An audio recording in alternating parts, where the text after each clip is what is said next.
മഹാശിവരാത്രി പിതൃതർപ്പണത്തിനൊരുങ്ങി പാഴൂർ പെരുന്തൃക്കോവിൽ മഹാദേവ ക്ഷേത്രം. പ്രമുഖ കമ്പനികളുടെ ലാപ്ടോപ്പുകൾ, ഡെസ്ക്ടോപ്പുകൾ തുടങ്ങിയവയുടെ സെയിൽസ് ആൻഡ് സർവീസിംഗ്, കൂടാതെ ആക്സസറീസും. 20 വർഷത്തെ സേവന പാരമ്പര്യം. Global computers, near private bus stand, Piravam. പിതൃതർപ്പണത്തിനെത്തുന്ന ആയിരങ്ങളെ വരവേൽക്കാൻ തൃപ്പാഴൂർ മണൽപ്പുറവും പെരുന്തൃക്കോവിൽ മഹാദേവ സന്നിധിയും ഒരുങ്ങി. ജില്ലയിൽ ആലുവ കഴിഞ്ഞാൽ പിതൃതർപ്പണത്തിന് ഏറ്റവും കൂടുതൽ ഭക്തരെത്തുന്ന കേന്ദ്രമാണ് പാഴൂർ പെരുന്തൃക്കോവിൽ മഹാദേവ ക്ഷേത്രം. കാളിയാറും കോതയാറും തൊടുപുഴയാറും ചേർന്ന മൂവാറായി പടിഞ്ഞാട്ടൊഴുകി വേമ്പനാട്ട് കായലിൽ പതിക്കുന്ന പുഴ പാഴൂർ ഭാഗത്ത് മാത്രം വട്ടം തിരിഞ്ഞ് കിഴക്കോട്ടൊഴുകുന്നത് കാണാം. ഐതിഹ്യമാലയിലടക്കം പ്രതിപാദിക്കുന്ന പാഴൂർ ഭാഗ്യങ്ങളിൽ ആദ്യത്തേത് ഈ പുഴയെ സംബന്ധിച്ചാണ്. പാഴൂർ പുഴ നേരെ ഒഴുകാത്തതും ഭാഗ്യം എന്നതാണ് പാഴൂർ പത്തിലെ പ്രഥമ ഭാഗ്യം. ഭാഗ്യങ്ങൾ പൂത്ത പാഴൂരിൽ സ്വയഭൂവായ മഹാദേവ ചൈതന്യം കുടികൊള്ളുന്ന ക്ഷേത്രമാണ് പ്രസിദ്ധമായ പാഴൂർ പെരുന്തൃക്കോവിൽ. പുഴയിലേക്ക് തള്ളി നിൽക്കുന്ന മുനമ്പിൽ കിഴക്കോട്ട് ദർശനമായാണ് ക്ഷേത്രം സ്ഥിതി ചെയ്യുന്നത്. ക്ഷേത്രത്തിന്റെ ഏറെക്കുറെ 3 ഭാഗവും പുഴയാണ്. ക്ഷേത്രത്തിൽ നിവേദ്യം വയ്ക്കുന്നതിനും അഭിഷേകത്തിനുമെല്ലാം പുഴയിലെ വെള്ളം തന്നെ വേണമെന്നാണ് വ്യവസ്ഥ. ക്ഷേത്രത്തിന് നേരെ മുന്നിൽ പുഴയുടെ മധ്യത്തിൽ പ്രകൃതി കനിഞ്ഞൊരുങ്ങിയ വരദാനമാണ് ആയിരങ്ങൾ പിതൃതർപ്പണം നടത്തുന്ന ശിവരാത്രി മണൽപ്പുറം. പ്രകൃതിയുടെ ഈ വരദാനം ഇന്നും പാഴൂരിന്റെ പുണ്യമാണ്. മഹാശിവരാത്രിയായ ഫെബ്രുവരി 26 ബുധനാഴ്ച നേരം പുലരുന്നതോടെ പാഴൂരിലേക്ക് ഭക്തരെത്തി തുടങ്ങും.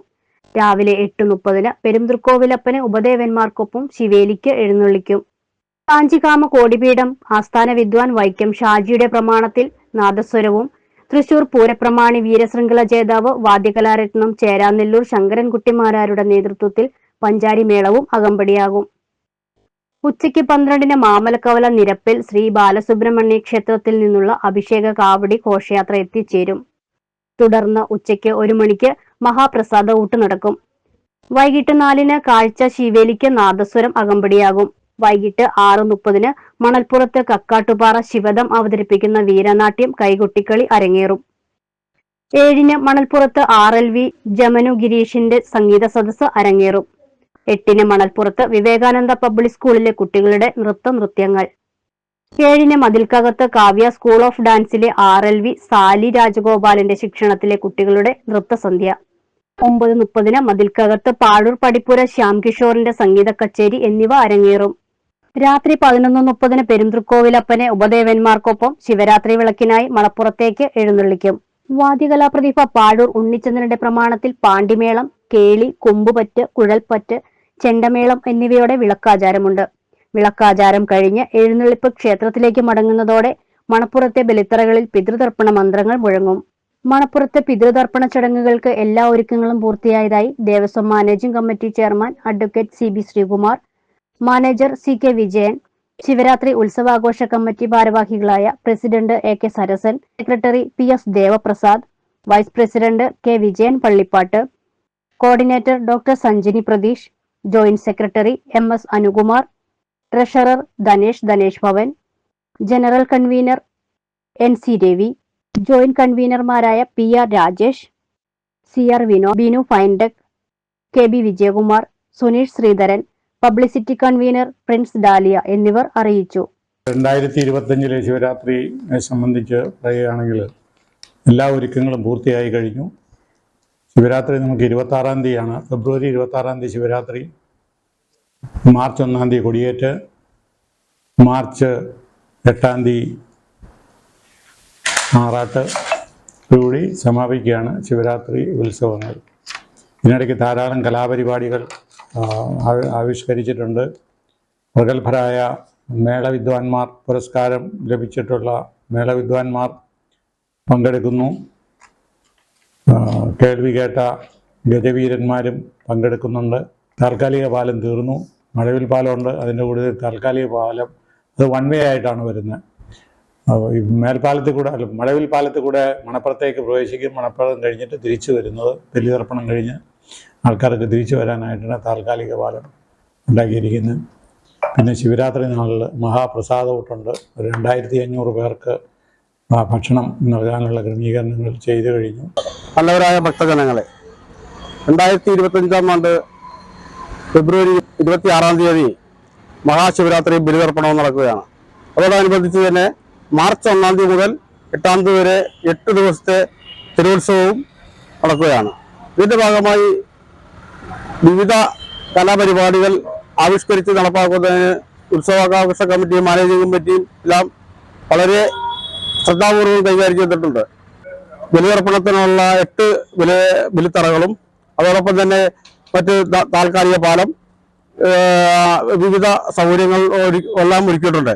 അതോടൊപ്പം തന്നെ നമ്മളുടെ ഹെൽത്ത് ഡിപ്പാർട്ട്മെന്റുമായിട്ട് സഹകരിച്ച് ഫയർഫോഴ്സ്, റെസ്ക്യൂ ടീമെല്ലാം, സ്കൂബ ടീമെല്ലാം സജ്ജരായിട്ടുണ്ട്.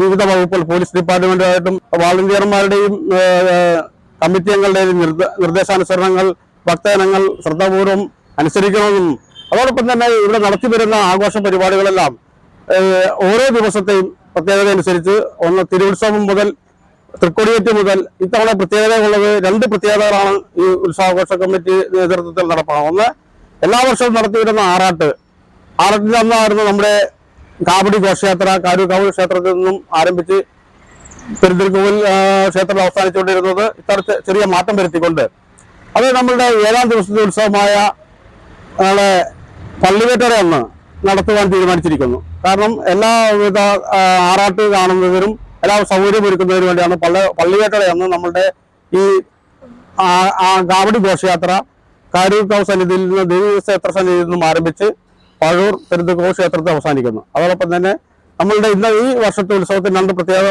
ഉള്ള 4-ാം തീയതിയും 5-ാം തീയതിയും നമ്മളുടെ ഈ ഉത്സവ ബലി ദർശനം ഉണ്ടായിരിക്കുന്നതാണ്. എല്ലാ വർഷവും 5-ാം ദിവസമാണ് ഉത്സവ ദർശനം ഉള്ളത്. എങ്കിൽ പോലും ഇത്തവണ ഒരു ദിവസം മുൻകൂട്ടി തന്നെ 4-ാം തീയതിയും 5-ാം തീയതിയും ഉത്സവ ദർശനം ഉണ്ടായിരിക്കുന്നതാണ്.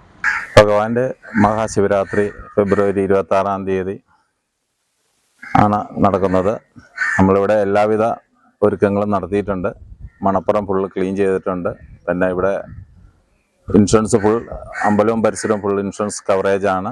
പിന്നെ ഭക്തജനങ്ങൾക്കുള്ള അന്നദാനം അങ്ങനെയുള്ള എല്ലാവിധ പരിപാടികളും വൈകിട്ട് ബലിതർപ്പണത്തിനാണെങ്കിലും 12 മണി മുതൽ 8ഓളം ശാന്തിമാരുടെ നേതൃത്വത്തിൽ ബലിതർപ്പണത്തിനുള്ള സൗകര്യവും ഒരുക്കിയിട്ടുണ്ട്. പിന്നെ പോലീസിൻ്റെ ഭാഗത്തുനിന്നാണെങ്കിലും 50ഓളം പോലീസുകാരുടെ സഹായവും നമുക്ക് തരാമെന്ന് പറഞ്ഞിട്ടുണ്ട്. പിന്നെ ഫയർഫോഴ്സിൻ്റെ റെസ്ക്യൂ ടീമുണ്ട്, ഹെൽത്ത് സർവീസിൻ്റെ സേവനം ഇവിടെയുണ്ട് ഭക്തജനങ്ങൾക്കായി. പിന്നെ കമ്മിറ്റി വാളണ്ടിയർമാരും അങ്ങനെയുള്ള എല്ലാവിധ സംവിധാനങ്ങളും നമ്മളിവിടെ ശിവരാത്രിയോടനുബന്ധിച്ച് ഒരുക്കിയിട്ടുണ്ട്. പിന്നെ മാർച്ച് 1-നാണ് നമ്മുടെ കൊടിയേറ്റ്. 8-ാം തീയതി ആറാട്ടോടുകൂടി സമാപിക്കുന്നതാണ്. ആലുവ ശിവരാത്രി കഴിഞ്ഞ എറണാകുളം ജില്ലയിലെ ഏറ്റവും പേര് കേട്ടതും ശിവരാത്രിയാണ് പാഴൂർ ശിവരാത്രി. പറവൂർ മുനിസിപ്പാലിറ്റി, സംസ്ഥാന സർക്കാർ കൂടി ആലോചിച്ച് വേണ്ട എല്ലാ സൗകര്യങ്ങളും ഈ പ്രാവശ്യം ഇണക്കിയിട്ടുണ്ട്. പുഴയിൽ കുളിക്കാനുള്ള സൗകര്യങ്ങൾ മുനിസിപ്പാലിറ്റിന് കഴിഞ്ഞാൽ ദേവസ്വത്തിന് ബന്ധപ്പെട്ട് മണൽപ്പുറം മുഴുവൻ എല്ലാ സൗകര്യങ്ങളും ആക്കിയിട്ടുണ്ട്. അല്ല, വണ്ടി പാർക്കിങ്ങിന് വേണ്ടിയുള്ള സൗകര്യങ്ങളുള്ള 4ഓളം പാർക്കിംഗ് ഗ്രൗണ്ടുകൾ വരുന്ന ഭക്തജനങ്ങൾക്ക് ഒരു ബുദ്ധിമുട്ടുണ്ടാകാത്ത രീതിയിൽ നമ്മൾ 4ഓളം പാർക്കിംഗ് ഗ്രൗണ്ടുകൾ സൗകര്യം ചെയ്തിട്ടുണ്ട്. പിന്നെ പുത്തൻകുരിശ് DYSPയുടെ നേതൃത്വത്തിലാണ് എല്ലാ കാര്യങ്ങളും നടക്കുന്നത്. പിന്നെ കളക്ടർ നേരിട്ട് എല്ലാ വേണ്ടപ്പെട്ടവർക്കും നിർദ്ദേശങ്ങൾ നൽകിയിട്ടുണ്ട്. പിന്നെ നാട്ടാന പരിപാലന ചട്ടം പാലിച്ചുകൊണ്ട് എല്ലാവിധ കാര്യങ്ങളും കറക്റ്റായിട്ടാണ് ചെയ്തുകൊണ്ടിരിക്കുന്നത്. ആനയ്ക്ക് വേണ്ടിയുള്ള പ്രത്യേക സൗകര്യങ്ങളൊക്കെ കുളിപ്പിക്കാനും ഇടയ്ക്ക് നനച്ചു കൊടുക്കാനും എല്ലാവിധ സൗകര്യങ്ങളും നമ്മളിവിടെ ക്ഷേത്രത്തിൽ ഒരുക്കിയിട്ടുണ്ട്. മണൽപ്പുറത്തേക്ക് കടക്കാൻ വിനോദസഞ്ചാര വകുപ്പിന്റെ മഴവിൽ പാലത്തിനൊപ്പം താൽക്കാലിക പാലവുമുണ്ട്. മണൽപ്പുറത്തേക്ക് കടക്കാൻ മഴവിൽ പാലവും തിരിച്ച് ക്ഷേത്രത്തിലേക്ക് വരാൻ താൽക്കാലിക പാലവും ഉപയോഗിക്കാം. നേരിട്ട് ക്ഷേത്രത്തിലേക്ക് വരുന്നവർക്ക് മുഖ്യ കവാടം കടന്ന് ക്ഷേത്രത്തിലെത്താം. ക്ഷേത്രത്തിന് പിന്നിൽ പാഴൂർ കക്കാട് കരകളെ ബന്ധിപ്പിക്കുന്ന തൂക്കുപാലത്തിൽ നിയന്ത്രണമുണ്ടാകും. News bureau, Piravom.